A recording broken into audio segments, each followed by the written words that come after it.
Assalamualaikum warahmatullahi wabarakatuh. Perkenalkan, nama saya Sri Utari Ratnadewi dengan NIM 1811C1003 dari Sekolah Tinggi Analis Bakti Asi Bandung. Nah, di sini saya akan mempresentasikan materi tentang Sarkoptes KBI pada mata kuliah Parasitologi 2. Sarkoptes KBI adalah tungau parasitik yang hidup dengan bersembunyi dalam kulit dan dapat menyebabkan penyakit skabies atau biasa disebut dengan kudis. Nah, hewan ini ditemukan di seluruh dunia. Selain manusia, mama lain seperti anjing, kucing, sapi, hingga kera juga dapat terinfeksi. Adapun etiologi dari Sarkoptes KBI yaitu filumnya Arthropoda, kelasnya Arachnida, ordonya Acarima, familinya Sarkoptes.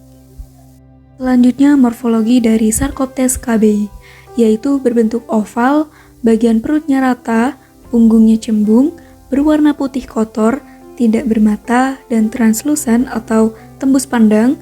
Kemudian ukuran tungau betina jauh lebih besar dibandingkan tungau jantan. Kemudian bentuk dewasa dari tungau ini memiliki 4 pasang kaki. Dapat dilihat gambar perbedaan ukuran dari tungau jantan dan juga betina. Nah, pada gambar ini terlihat bagian perut tungau yaitu berbentuknya datar.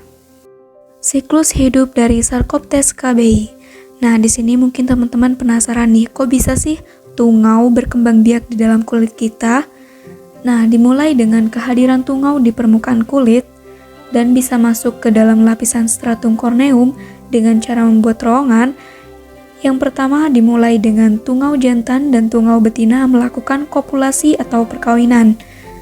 Nah, proses kopulasi ini berlangsung di atas permukaan kulit. Kemudian, tungau betina membuat terowongan, sedangkan tungau jantan mati atau bisa hidup sesaat di dalam terowongan. Setelah itu, tungau betina meletakkan 2-4 telur perharinya. Nah, telur-telur ini nantinya akan menetas dalam waktu 2-3 hari menjadi larva. Kemudian larva akan tumbuh dan berkembang menjadi nimfa, lalu nimfa akan tumbuh menjadi tungau dewasa. Kemudian setelah menjadi tungau dewasa, maka tungau ini akan melakukan kopulasi kembali. Nah, begitulah siklus hidupnya. Patogenesis dari Sarkoptes KBI dimulai dari masuknya tungau ke dalam kulit sekitar 2-4 minggu, kemudian host atau inangnya atau manusia yang terinfeksinya dan produknya lalu menimbulkan hipersensitivitas atau rasa gatal. Nah, dari rasa gatal ini timbullah rasa untuk melakukan garukan pada area yang terinfeksi. Kemudian setelah digaruk, timbullah erosi, ekskoriasi, krusta, dan infeksi sekunder. Cara penularan dari Sarkoptes KBI ini bisa dengan 2 cara, yaitu kontak langsung ataupun kontak tidak langsung. Salah satu contohnya untuk kontak langsung yaitu ketika berjabat tangan dengan orang yang terinfeksi, kemudian tidur bersama atau melakukan hubungan seksual dengan orang yang sudah terinfeksi. Kemudian untuk kontak tidak langsung yaitu bisa melalui pakaian atau handuk bekas pakai dari orang yang sudah terinfeksi. Nah, ini adalah upaya pencegahan agar kita terhindar dari infeksi Sarkoptes KBI atau penyakit skabies. Nah, yang pertama, mencuci barang yang mungkin terinfeksi dengan air panas dan deterjen. Yang kedua, sering membersihkan rumah, menghindari kontak dengan orang atau benda yang terinfeksi. Dan yang terakhir, jika individu yang kontak langsung dengan penderita, itu diterapi dengan obat skabies topikal. Selanjutnya adalah gejala klinis dari seseorang yang terinfeksi Sarkoptes KBI. Yang pertama yaitu pruritus nocturna atau timbulnya rasa gatal pada malam hari. Kemudian terdapat terowongan yang di ujungnya terdapat popul, jadi di dalam kulit di permukaan kulit itu terlihat adanya terowongan yang di ujungnya itu terdapat popul. Kemudian yang terakhir, jika menemukan tungau di permukaan kulit. Diagnosis. Nah, untuk diagnosis tersendiri, itu ada beberapa hal yang bisa dilakukan.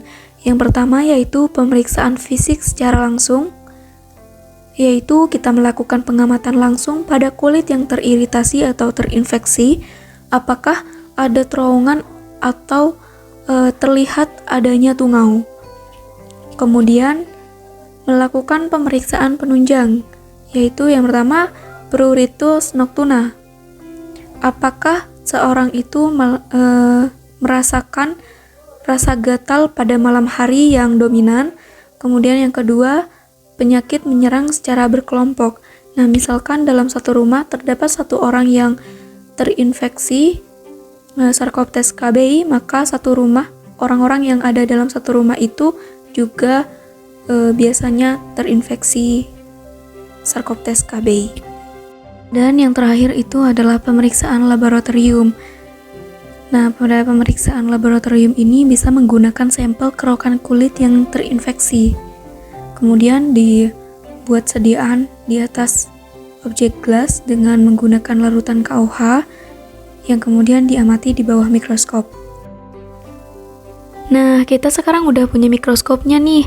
Langsung aja kita periksa yuk.